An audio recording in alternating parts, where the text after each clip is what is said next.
За та бүхэндээ өдрийн мэнд хүргэе. За хоол боловсруулах эрхтний хавдрын урьд эмгэг эрт илрүүлэг хяналтын талаар төвчөн мэдээлэл хүргье. За хоол боловсруулах эрхтний эмгэг бол ер нь Монгол улсын хүн амын дунд өвчлөөрөө за хөдөлмөрийн чадвар алдалтаараа тэрүүл байранд ингээ орж байна. За тэрнээс гадна хоол боловсруулах эрхтний ахрах өвчтний суурин дээр үүссэн энэ хавдар маань хүн амын нас баралтанд бол бас тэргүүлэх байранд орж байна. 2 дугаар байранд орж байгаа ийм их тулгымцсан асуудал болоод байгаамаа. За энэ 20 оны эрүүл мэндийн хөтөлбөрийн төвөөс гаргасан мэдээлэл байна. За жилд нийтдээ ер нь 28 мянган ийм хавдартай хүмүүс Монгол хүмүүс ингээ амьдардаг юм байна. За эдгээр 28 мянган хүнээс жилдээ ойролцоо 6700 шинэ хавдрын тохиолдол бүртгэж идэг. За эдгээр 28 мянган хүнээс жилд 4 мянган нас орж ингээ амьдралаа орхиж ирсэн ийм дүн бүртгэлүүд байж байна. За энэ хавдрын онцлогоо маань хожуу шатанд онцлогдож байгаа энэ байдал маань 72.5% эзэлж байна. За хожуу шатанд онцлогдож байгаа учраас 5 жил амьдрах хувь маань Монгол хүмүүсийн дунд бол маш бага байж идэг юм аа. За энэ дээр хоол боловсруулах эрхтний тэргүүлэх ийм хавдар болсон хавдруудыг дурж байна. За нэгдүгээр хайранд бол ер нь нэлгээний хавдар явж байгаа. За дараа нь хотоодны хавдар орж байна. За улаан хоолойны хавдар ингээд бүдүүн гидсний хавдар бүртгэгдсэн байдаг юм байна. За энэ эрт илрүүлэг урьдчилан сэргийлэх үйлчлэгтэй холбоотой энэ цахим үндэсний сургалтын хүрээнд 10 чиглэлээр хичээл орж байгаа. За маргаашийн энэ цахим сургалт дээр хавдрын эрт илрүүлгийн талаарх энэ хичээл дээр энэ талаар маш дэлгэрэнгүй ярина. Тэгэхээр энэ удаагийн лекцнэр бид нэр ер нь хоол боловсруулах эрхтний хавдар үүсгэж байгаа энэ урьдчил өвчин гэдэг маань юу хэлээд байгаа юм бэ? Энэ талаараа маш товчхон мэдээлэл өгье гэж бодож байна. За хорт хавдар гэдэг энэ өвчин бол ер нь бол эв эрүүл эддээр эрүүд эрхтэн дээр ер нь үүсдэггүй. Заавал архаг өвчний суурин дээр үүсдэг. За хамгийн эхлээд энэ эсийн төвшөнд удамшлын мутац өөрчлөлт явагддаг. За энэ өөрчлөлттэй холбоотойгоор бол эсийн хөгжил бол эд эсийн хөгжил хяналтгүй болж гиперплазийн өөрчлөлт үүсдэг. За ингээд эсийн гажигшил үүсээд за энэний суурин дээр бол байран өмнө буюу зөвхөн хучуур эдийн төвшөнд анхан шатны тийм ээ эхний үеийн эрт үеийн юм хавдар үүсдэг ийм зүй тогтлоор явж идэг. За тэгэхээр хавдар гэдэг өвчнөөс бол ер нь бол бүрэн ертөнц сэргийлэх боломжтой. За ялангуяа хавдар үүссэн тохиолдолд эрт үед нь эхний үеийн шатанд нь онцлох юм бол эмчилгээний бүрэн боломжтой, амь насыг аврах бүрэн боломжтой, амьдралын чанарыг сайжруулах бүрэн боломжтой ийм эмгэгт орчин үед тооцогдож байна. За тэгэхээр энэ эрт илрүүлэгтэй холбоотой ер нь бол эмч эрүүл мэндийн ажилтан за хүн ам тийм ээ иргэд маань өөрсдийнхөө энэ хандлага өөрчлөх хэрэгтэй байна. Энэ хавдрын өвчний талаарх ойлголтоо өөрчлөх хэрэгтэй байна. За ер нь бол энэ хавдрын өвчний онцлогоо бол сүүлийн 10-20 жилд бол ерөөс өсрөнгөө хөгжсөн үздэг. Ялангуяа хоол боловсруулах эрхтний хавдрын энэ онцлогоо эмчилгээний асуудал маань. За анх бол нөгөө хавдрын эс үүсэж байгаа энэ байдлыг бид нэр дөнгөж үүсч эхэлж байгаа энэ үед нь одоо 2010 оноос хойш үүсч эхэлж байгаа эрт үе шатанд нь илрүүлж байна. Өөрөөр хэлбэл шинж тэмдэг илрээгүй байхад нь энэ хавдрыг онцлох бүрэн боломжтой болсон ийм цаг үед бид нэр ирсэн байна. За энэ хоол боловсруулах эрхтний хавдрын онцлогоонд чухал үүрэг гүйцэтгэж байгаа нэг тусламж үйлчилгээ шинэ технологи бол ерөөсөө л ходоод гидсний дуран. За дүрслэл онцлогоо хэвлийн эхоогоос суурилсан. За компьютерийн шинжилгээ, MRI шинжилгээ бол ер нь хавдрын эрт онцлогоонд маш чухал байр суурь эзэлж байна. За энэ дуран суурилсан эрт илрүүлгийн шинжилгээг Монгол улсад бол анх удаага ингээ 2022 оноос эхэлж байна. За ийм эрт илрүүлгийг хүн амд суурилсан дурангийн эрт илрүүлгийн шинжилгээ бол ходоод улаан хоолойн хавдраараа тэргүүлж байгаа. Солонгос болон Японд 20 жилийн өмнө 2000 оноос эхлээд маш амжилттай хэрэгжсэн. За эдгээр орнуудад одоо бол ерөөсөө хавдрыг бүрэн хяналтандаа авцсан байж байгаа. За зориултал бүлгийн хүн амдаа буюу 40-с дээш насны хүн амыгаа энэ урьдчилан сэргийлэх нийтийн эрт илрүүлгийн шинжилгээнд хамрагдуулж чадсан байж байгаа. За энэний үр дүнд бол ерөөсөө ходоодны хоол боловсруулах эрхтний хавдрын эрт онцлогоо бол эдгээр оронд бол маш өндөр түвшинд хүрсэн. Ийм байж байна. За тэрнээс гадна эрт илрүүлгийн шинжилгээнд энэ зорилт бүлгийн хүн амын хамралт маань ер нь бол 60-аас 70% хүрсэн ийм өндөр эрт дэлгэрүүлгийн програм нь амжилттай хэрэгжиж байгаа ийм туршлагууд бол байж байгаа. За тэгэхээр бид нэр энэ орны туршлагаас бас хэрэгжүүлж энэ эрт дэлгэрүүлгийнхаа хөтөлбөрийг бас сайжруулах бас боломж байна гэдгийг бас энэ дэлгэнд урдах гэсэн юм аа. За хоол боловсруулах эрхтний эмгэгийн үед түгээмэл тохиолдог элэгний өмгийн гол суур өвчин юу юм бэ? За одоо энэ дээр бол ер нь гол нь одоо бид нар эдгээр суур буюу урдл өвчнийг л эрт дэлгэрүүлэх, хяналтандаа авах, эмчлэх, за хавдар үүсэж ийнэг үе гэдгийг л хянах энэ асуудлын тухай яриад байж байгаа. Тэгэхээр элэгний өвчин үүсэж байгаа энэ урдл өвчнийг бол хоёр том бүлэг болгож байна. Нэгдүгээрт нь нэн өндөр эрсдэлтэй эмгэг. За энэ нь болохоор чинь вирусын шалтгаанд элэгний цирроз учраа. За нөгөөх нь өндөр эрсдэлтэй хүн ам буюу өндөр эрсдэлтэй хавдрын урдл эмгэг. Энэ нь болохоор чинь вирусын шалтгаанд элэгний архаг үржил явж байна. За вирусын бус шалтгаанд элэгний циррозтой. За ийм хүмүүсийг л бид нэр хавдар үүсэх өндөр эрсдэлтэй байна гэдээ эрт дэлгэрүүлэгтэй хамруулах хэрэгтэй байна. За элэгний хавдрын хувьд бол харьцангуй эрт дэлгэрүүлгийн шинжилгээ бол их боломжийн хамгийн хямдхан өртөгтэй. За инвазив бусын шинжилгээг хэрэглэх бүрэн боломжтой байгаа. За ингээд нэн өндөр эрсдэлтэй хүн амын донд бид нэр хэвлийн хитавийн шинжилгээний илрүүлэг шинжилгээг 3-аас 4 сар тутам хийж явах хэрэгтэй. За дээрээс нэмээд хавдрын маркертэй хавсар хийж болох юм байна. За 6-аас 12 сар тутамдаа компьютер буюу эмран шинжилгээг хийгээд явах юм бол бид нэр хавдрыг эрт илрүүлэх, онцлох, за дараа нь бүрэн эмчлэх боломж бүрдэх юм байна. За тэгвэл өндөр эрсдэлтэй хүн ам буюу вирусын шалтгаанд архаг гепатиттай, за элэгний циррозтой, бусад шалтгаанд элэгний циррозтой хүмүүсийг бид нэр 6-аас 12 сар тутам хэвлийн хит авиагаараа эрт илрүүлэгтэй хамруулаад явж хахад эдгээр хүмүүсийг бид нэр эрт онцлох боломжтой байдаг юм байна. За тэгвэл хотоодны өмнө манай Монгол улсын хүн амын донд их өндөр байж байгаа. За тэгвэл ямар архаг эмэгтэй хүмүүсийг бид нэр энэ хавдрын урдл эмгэг гэж үзэж, за тогтмол хугацаанд товлолт дурангийн шинжилгээнд хамруулж явах хэрэгтэй юм бэ гэдэг энэ мэдээллийг хүргэж байна. За ер нь бол энд гаргаж байгаа нэр дэлгэрүүлэг хяналтын шинжилгээний давтамжийг бол энэ олон улсын гастроэнтерологийн холбоо, олон улсын гастроэнтерологийн дурангийн холбооноос гаргасан энэ удирдамжинд тулгуурлаад ерөнхийд нь ингээ базаж тавьсан байж байгаа. За тэгэхээр энэ олон улсын удирдамж заавараас бид нар үндэслээд өөрийнхөө орны онцлог тохируулаад, за удахгүй бас ийм эрт дэлгэрүүлэг хяналтын энэ товлыг бид нэр сайжруулж чамбааруулна гэж бодож байгаамаа. За хотоодны хавдрууд урдл өвчнөд бол сая бэр агш маань маш тодорхой ярьлаа. Архаг хатангарт гастрит явж байна. Архаг хатангарт гастрит.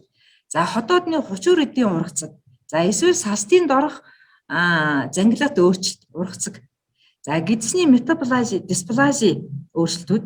За хотод тайруулсан энэ байдалтай хүмүүсийг бол бид нэр тогтмол давтамжтайгаар ийм товлолт шинжилгээнд хамруулж явах хэрэгтэй байна. За улаан хоолойн хавдрын урдл өвчнөд дараах 4 төрлийн өвчнийг бид нэр үздэг. За эдгээр өвчнүүдийг өвчтөй хүмүүсийг бид нэр дурангийн энэ товлолт хяналтын шинжилгээнд бол хамруулж явах хэрэгтэй байна. За байртын улаан хоолой. За байртын улаан хоолой маань метаболизм дисплази өөрчлөлт өгөөгүй метаболизм шатантай байгаа үед бол бид нэр 3-аас 5 жил тутам улаан хоолой хотоодны дуранд нь дурангаар хэмжих хэрэгтэй байдаг юм байна. За тэгвэл low grade dysplasia бага ялгаралтай дисплази үүссэн. Энэ үед бол 6-аас 12 сар тутам хэрвээ өндөр ялгаралтай дисплази үүссэн тохиолдолд 3 сар тутам хянаад, за шаардлагатай дараагийн шатанд нь эмчилгээний ажлаа төлөвлөж явах хэрэгтэй байна. За ахлаасын өвчин харьцангуй ховор тохиолдог. Гэтэ их олон жилээр үргэлжилдэг. За ер нь бол 10-аас 15 жил үргэлжилсэн ийм ахлаасын өвчнүүд бол бид нэр цаашдаа 3 жил тутам дурангийн хяналтыг тогтоох шаардлагатай байдаг байна. За энэ улаан хоолойны хучуур эдийн энэ эвэршилт кератодерма, папилломатозны өөрчлөлт гэж ярьдаг телозис. Энэ өөрчлөлтийн үед бол бид нэр анх онцлогдсон үеэс хойш 30 наснаас дээш насанд 1-3 жил тутмаа дурангийн хяналт эдийн шинжилгээтэй хавсарч заавал явж явах гэсэн ийм зөвлөмжийг өгч байна. За улаан хоолойны төлөвлөлт бас их гэмт тосолтой холбоотой их тааралддаг. За энэ өвчний үед бол бас яах нь төлөвлөлийн түүх ихснээс 10-аас 20 жилийн дараагаас эхлээд 2-оос 3 жил тутам дурангийн хяналтанд орох шаардлагатай байх нэ. За бүдүүн гэсний өмнгийн урьдчил эмгэгт бол ер нь бол энэ полип ордог. За аутоиммуны гидсний өрсөлд өвчнүүд ороод идэг. За полип үүсээгүй харьцангуй эрүүл ийм хүн амын дунд бол бид нэр 50-аас 75 наснд одоо олон улсын жишгээр бол 50-аас 75 наснаас эхлээд товлолт илрүүлгийг хийдэг. За энэ товлолт илрүүлгийг хийдэг гол арга бол хоёр янзын шинжилгээ нь. Урьдчилан сэргийлэх шинжилгээ буюу дуран суурилсан шинжилгээ, дуран компьютер суурилсан. За эсвэл эрт илрүүлгийн шинжилгээ буюу баасны далд цус алдын сорилсын шинжилгээг хийхийг зөвлөдөг. За цаашдаа бол манай энэ эрт илрүүлгийн хөтөлбөрт маань энэ гидсний хавдрын эрт илрүүлгийн шинжилгээг эхний ээлжиндээ бид нэр баасан далд цус алдын сорилтоор суурилсан хийхээр бас төлөвлөд байж байна. За эрчимтэй буюу идэвхтэй илрүүлгийн шинжилгээг бол гэр бүлийн полипоз юм онцтой. За маш олон тооны бүдүүн гидсэнтэй полипозтой хүмүүс байж байна. За эсвэл удамшлын шалтгаанд олон хавдар үүсгэдэг энэ Линчийн синдром зэрэг ийм өвчтөй хүмүүс. За гэр бүлийн гишүүд нь нэгдүгээр үеийн төрөл төрөс дотор нь гидсний өмнө үүссэн полипоз идэрсэн энэ хүмүүс байна. За гидсний өрөвсөлт өвчин, шахлаад галит, кроны өвчнөр олон жил өвдсөн. За эдгээр хүмүүст за тодорхой давтамжтайгаар 1-ээс 2 жил, 5 жилийн давтамжтайгаар тодорхой наснд нь ингээд дурангийн колоноскопийн эрт илрүүлгийн шинжилгээг хийдэг байна. За энэ хоол боловсрол эртний хавдар дээр бас нойр ужирхан хавдрыг бас тавьчихсан дурчиг гэж бодож байна. За гэр бүлийн түүхэнд нойр ужирхан өмнөдөө удамшлын анхлагч халан гитэр өвжилсэн.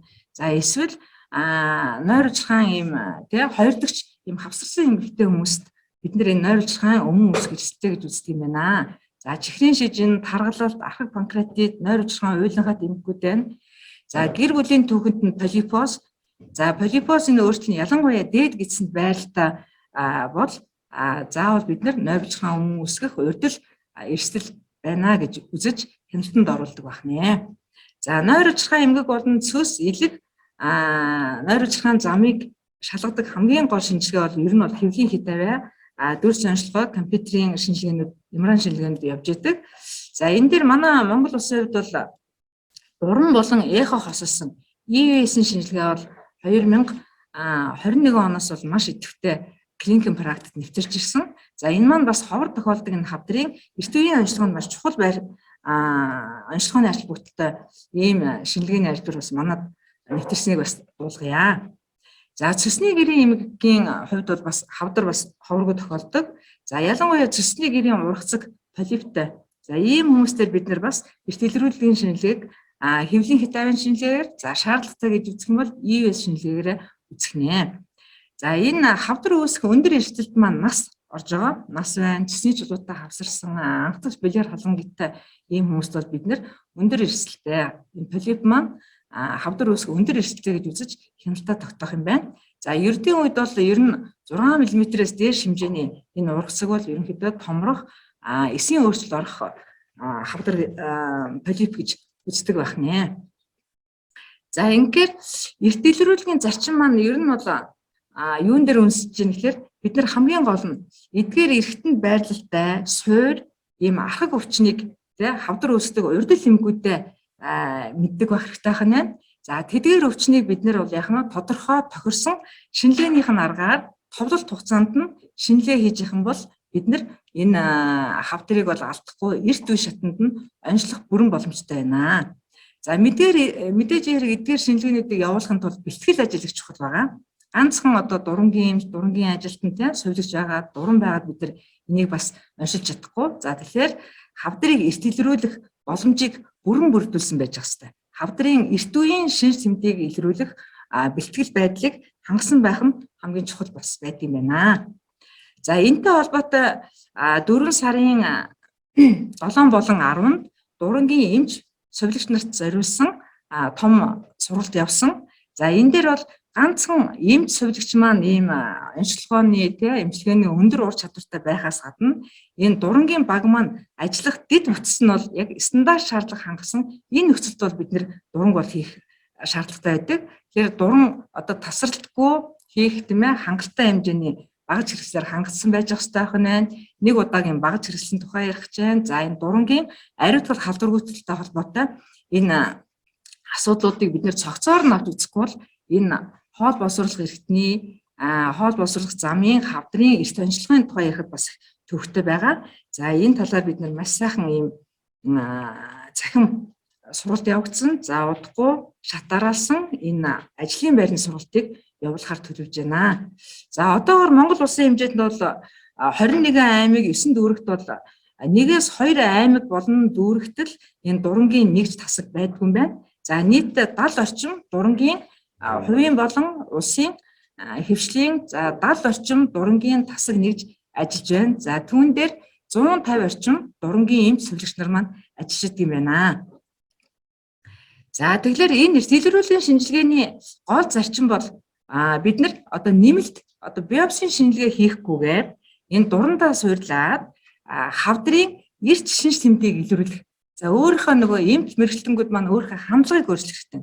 За бид нар маш хүчрэх ийм зэвсэг барьсан одоо энэ тусламж үйлчилгээгээ үзүүлж байгаа юм байна. Одоо байгаа энэ дурангийнхаа шинжилгээ дурангийнхаа багажинтаа үндэслээд зовир шинж тэмдэг илрээгүй байхад улаан холоо ходоод гидсэн дээр байгаа хавдрын эрт үеийн шинж тэмдгийг таньдаг болох.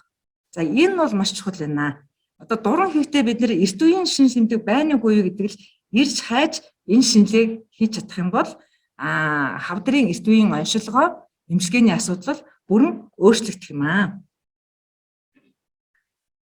За тэгэхээр дуран байгаа бүх газруудад дуран хийж байгаа эмч болгон л энэ хавдрын эрт үеийн шинж тэмдгийг таньдаг, хардаг болж чадах юм бол бид нэр энэ эрт үеийн онцлогоо эмчилгээний асуудал энэ хөтөлбөр маань маш их амжилттай хэрэгжих боломжтой. За одоогийн эхний үе шатанд энэ эртэлтүүдийн хөтөлбөрийн эхний үе шатанд бол бид нэр заавал эдийн шинжилгээ хийн, тийм ээ? Биопси авах тухай ерөөсөө яриаг байгаа. Ерөөсөө л эхний ээлжиндээ дуран хийж байгаа бүх нэгж тасгууд маань улаан холоо ходоод эзэн хавдрын эрт үеийн шинж тэмдгийг илрүүлэх. За мэдээж боломжтой бол эдийн шинжилгээ авна. Биопси шинжилгээ хийн. За эдийн шинжилгээ хийн. За ийм хийх боломжгүй газрууд бол ерөөсөө дараагийн шатлал руугаа хүнээ сэжиг бүхий шинж тэмдэг илэрсэн хүмүүсийг дараагийн лавлгаа шатлалын дурангийн тасаг нэгж рүүгээ шилжүүлэх. Энэ зохион байгуулалтын ажлыг одоо бид нэр яриад эхэлж байна. За эрт үеийн хавдар онцлогдсон тохиолдолд бол ер нь бол бүрэн эмчлэгдэх боломжтой. Хамгийн анх манай Монгол улсад бол 2006 онд хавдар судлалын үндэсний төвдөр Батбодлого оюун чимэг эмч нарын баг маань Одо профессор, Японы Одо профессортай хамтран хамгийн анхны энэ састын энэ төвшөнд байгаа эрт үеийн хавдрыг хуулах эмчилгээг хийсэн. За 2008 оноос сонготой эмнэлэг дээр бол энэ эмчилгээний ажиллбарыг бол нутагшуулсан. За одоогоор бол лавлгаа шатлалын том эмнэлгүүдийн дурангийн тасгуудад энэ эрт үеийн хавдрын сас туулах эмчилгээг бол амжилттай хийж байна. За нэгдүгээр эмнэлэг байна. Хоёрдугаар эмнэлэг дээр хийж байна. Сонготой эмнэлэг дээр хийж байна. Интермед эмнэлэг дээр энэ эрт үеийн сас туулах эмчилгээг бол маш амжилттай хийгдэж байгаа. Ийм эмчилгээ байж байна. За тэгэх юм бол бид нар яах нь хамгийн түрүүнд хоол боловсруулах эрхтний хавдрыг эрт үед нь таньж илрүүлж оншиж чадвал эмчилгээний асуудал маань тодорхой байна. За хяналт маань бас тодорхой байна. За ингээд түрүүн цолон багш ярьжсэн. Ер нь бол энэ халдварын болон халдварын бус өвчнийг эрт илрүүлснээр бид энэ өвчтөнг бол хяналтандаа авна. Хяналтандаа авснараа бол эмчлэх бүрэн боломжтой. За хүндрэлээ сэргийлэх бүрэн боломжтой. Хүндрэлээ сэргийлж чадах юм бол Монгол хүний дундаж наслалт бол урдсан, амьдралын чанар сайжрах бүрэн боломж бол манай одоо өнөөгийн энэ эрүүл мэндийн тусам зөвшөлтөнд тавигдсан байна гэдгийг хэлэх гэсэн юм аа. За анхаарал тавьсан баярлалаа.